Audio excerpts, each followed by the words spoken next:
Welcome students. तो स्वागत है आप सभी का आज की क्लास में। और आज हम करने वाले हैं एक्सरसाइज 6.3 का क्वेश्चन नंबर 11।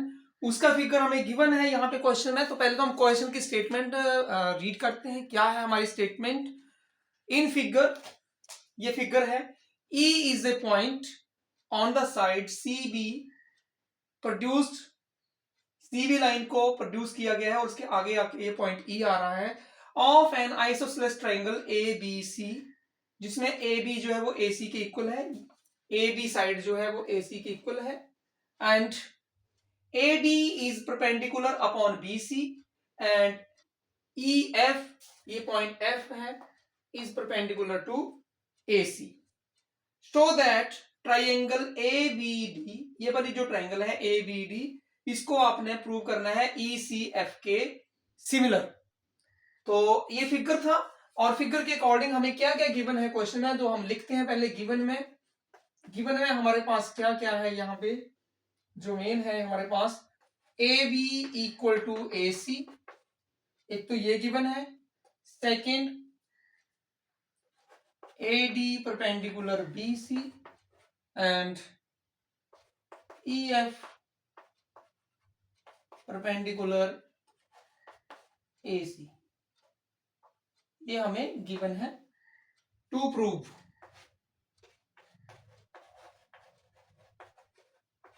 हमें क्या प्रूव करना है इस क्वेश्चन में, triangle A B D is similar to triangle E C F, ये हमें प्रूव करना है। तो ध्यान से समझिएगा, हम हमेशा गिवन में का ही यूज करते होते हैं क्वेश्चन में, और हमें जो प्रूव करनी है आपका ध्यान वहां पे होना चाहिए। हमें प्रूव करनी है ट्राइंगल ए बी डी, ये वाली ट्राइंगल, और ट्राइंगल ई सी एफ। तो ये दो ट्राइंगल प्रूव करनी है। तो सिमिलरिटी का कौन सा क्राइटेरिया यहाँ पे आपको लगता है कि यूज हो सकता है, वो आपके माइंड में आ जाना चाहिए। तो सबसे पहले तो एक चीज आ जाएगी हमारे पास कि एंगल डी जो है और एफ जो है, यहाँ पे 90 डिग्री के एंगल बन रहे हैं। तो एक तो ये प्रूव हो जाएगा। उसके अलावा और कौन सी चीज जो है वो इन दोनों ट्राइंगलों की इक्वल हो सकती है, तो वो चीज हमें चाहिए। देखिए, हमें गिवन ये दो चीजें तो यूज हो जाएंगी, और गिवन में क्या है, हमें ए बी इक्वल टू ए सी है, तो इसका भी कुछ ना कुछ यूज होगा जिससे कि हमें इजी हो जाएगा इसको प्रूव करना। तो देखिए, प्रूफ सबसे पहले आप लिखेंगे in triangle A B C, A B equal to A C, ये हमें गिवन है। और अगर इसी ट्राइंगल के अंदर दो साइडें इक्वल हों, आइसोसेलेस ट्राइंगल उन्होंने पहले क्वेश्चन में बोला हुआ है, तो उनके जो angles opposite to equal sides होते हैं वो आपस में इक्वल होते हैं। तो ए बी के अपोजिट कौन सा एंगल है, एंगल सी, और ए सी के अपोजिट कौन सा एंगल है, एंगल बी। मींस आपके पास जो एंगल बी और सी है वो आपस में क्या आ जाएंगे, इक्वल। और यहां पे आप क्या लिखेंगे, आइसोसेलेस प्रॉपर्टी। एक तो ये आपके पास। तो अब हम इसका यूज करेंगे क्वेश्चन के बीच में। तो चलते हैं अब हम आगे इन दोनों क्वेश्चन के जो हमें प्रूव करना है। इन ट्राइंगल हम लिखेंगे in triangle A B D and triangle E C F.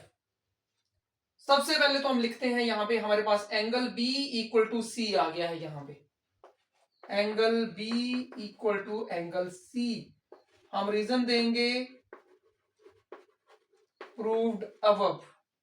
और एंगल डी और एफ के ऊपर 90 डिग्री का एंगल बन रहा है यहां पे, बट डी इस साइड को भी 90 डिग्री का है, इधर को भी 90 डिग्री का है, बट हमें ट्राइंगल हम किस ट्राइंगल को प्रूव कर रहे हैं, ए बी डी को।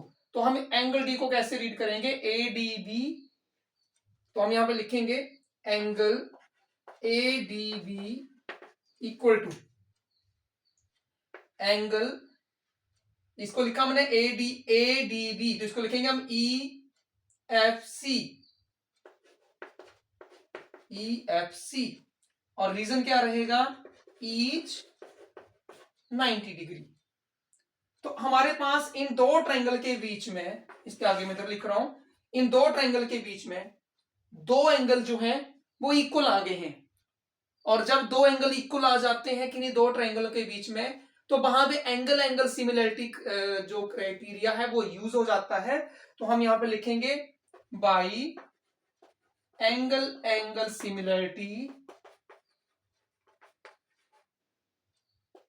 Triangle ABD is similar to triangle ECF, hence proved। तो इस तरह से हमारा ये जो क्वेश्चन है बड़ी इजीली प्रूव हो गया है। हमने सिर्फ इसका AB इक्वल टू AC का यूज किया है, जिससे हमारे पास ये एंगल हमें इक्वल मिल गए हैं B और C, और B और C, B यहाँ पे है, C यहाँ पे, क्रॉसपॉन्डिंग एंगल बने रहे हैं उसके बीच में। और सेकंड हमने यूज किया है जो हमें ये AD परपेंडिकुलर BC और EF परपेंडिकुलर AC दे रखा था, तो उसका यूज हमने यहाँ पे किया है। परपेंडिकुलर का मीनिंग हर किसी को पता है कि 90 डिग्री होता है। तो हमारे पास दो एंगल इक्वल आ जाते हैं यहाँ पे, और जब दो एंगल इक्वल आ जाते हैं तो हम यहाँ पे बता सकते हैं कि एंगल एंगल सिमिलरिटी क्राइटेरिया से दोनों ट्रायंगल आपस में सिमिलर प्रूव हो रही है। तो सभी नोट कीजिए, नोट करना है, प्रैक्टिस करनी है। तो आज की क्लास में इतना ही। Thank you, bye bye.